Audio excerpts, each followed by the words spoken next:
നമസ്കാരം, എല്ലാവർക്കും സ്വാഗതം ഡെയിലി അപ്ഡേറ്റ്സിലേക്ക്. നാളെ 2026 മെയ് മാസം 29 വെള്ളിയാഴ്ച ദിവസം.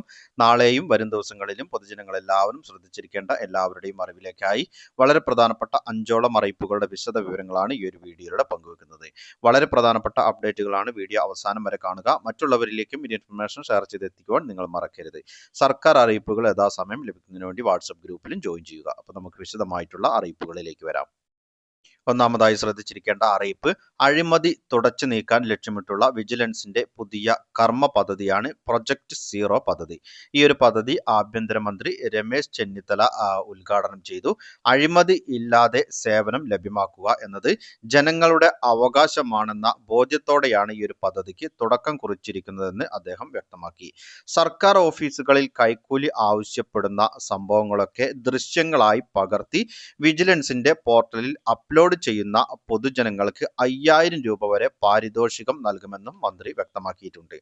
അഴിമതിക്കാരായ ഒരു ഉദ്യോഗസ്ഥരെയും സർക്കാർ വെച്ചു പൊറിപ്പിക്കില്ല എന്നും മന്ത്രി അറിയിച്ചു.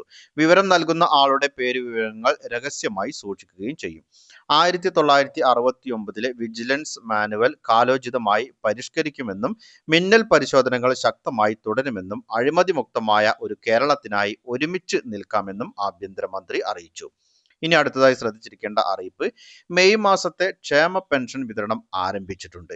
2000 രൂപ വീതം പല ഗുണഭോക്താക്കളുടെയും അക്കൗണ്ടുകളിൽ ഇതിനോടകം തന്നെ ലഭിച്ചിട്ടുണ്ട്.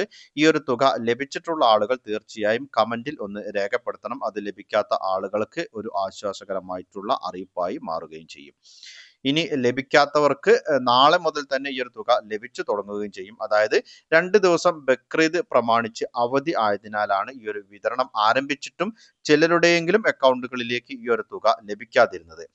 ഇനി കേന്ദ്ര വിഹിതം ലഭിക്കുന്ന ഗുണഭോക്താക്കളാണെങ്കിൽ അവർക്ക് 200, 300, 500 എന്നീ തുകകളുടെ കുറവുണ്ടായിരിക്കും. പിന്നീട് ഈ ഒരു തുക നിങ്ങളുടെ ബാങ്ക് അക്കൗണ്ടുകളിലേക്ക് ക്രെഡിറ്റ് ചെയ്യപ്പെടുകയും ചെയ്യും. കൈകളിൽ ലഭിക്കുന്നവർക്ക് മുഴുവൻ തുകയുമായ 2000 രൂപ ഒന്നിച്ചു തന്നെ വരും ദിവസങ്ങളിൽ ലഭിക്കുന്നതാണ്. അടുത്തതായി പങ്കുവെക്കുന്ന അറിയിപ്പ്, സ്ത്രീ സുരക്ഷാ പെൻഷൻ പദ്ധതി പ്രകാരമുള്ള 2000 രൂപയുടെ വിതരണം. അതായത് 1000 രൂപ വെച്ച് ഒരു മാസത്തെ കുടിശ്ശികയും ചേർത്ത് 2000 രൂപ ലഭിക്കാനുണ്ട്. ഈ ഒരു വീട്ടമ്മ പെൻഷൻ പദ്ധതിയുടെ വിതരണം ആരംഭിച്ചിട്ടില്ല. ഏപ്രിൽ മെയ് മാസത്തെ തുകയാണ് ഗുണഭോക്താക്കൾക്ക് ലഭിക്കാനുള്ളത്. നിലവിൽ ഇതിനാവശ്യമായിട്ടുള്ള തുക വകയിരുത്തിയിട്ടില്ല. ഇനി അടുത്ത മാസം ചേരുന്ന അല്ലെങ്കിൽ അടുത്ത മാസം അവതരിപ്പിക്കുന്ന ബജറ്റിലായിരിക്കും ഈ ഒരു തുക വകയിരുത്തലൊക്കെ ഉണ്ടാവുക എന്നുള്ള സൂചനകൾ വരുന്നുണ്ട്. അങ്ങനെ വരുമ്പോൾ തുക ലഭിക്കാൻ ഇനിയും താമസം നേരിടും. എല്ലാ ആനുകൂല്യവും വിതരണം ചെയ്യുവാനുള്ള തുക ഖജനാവിനില്ല എന്നത് തന്നെയാണ് വസ്തുത. ക്ഷേമ പെൻഷനുള്ള തുക കഴിഞ്ഞ സർക്കാർ വകയിരുത്തി അതിന്റെ ഉത്തരവൊക്കെ പുറത്തിറക്കിയതിന്റെ സാഹചര്യത്തിലാണ് ഈ ഒരു മെയ് മാസത്തിൽ എല്ലാ ഗുണഭോക്താക്കൾക്കും തുക ലഭിച്ചത്. ഇനി പുതിയതായി വന്ന UDF സർക്കാരിന് പല പദ്ധതികൾക്കുമുള്ള സാമ്പത്തികം കണ്ടെത്തണമെങ്കിൽ അടുത്ത ബജറ്റ് വരെ കാത്തിരിക്കേണ്ട സാഹചര്യമാണുള്ളത്.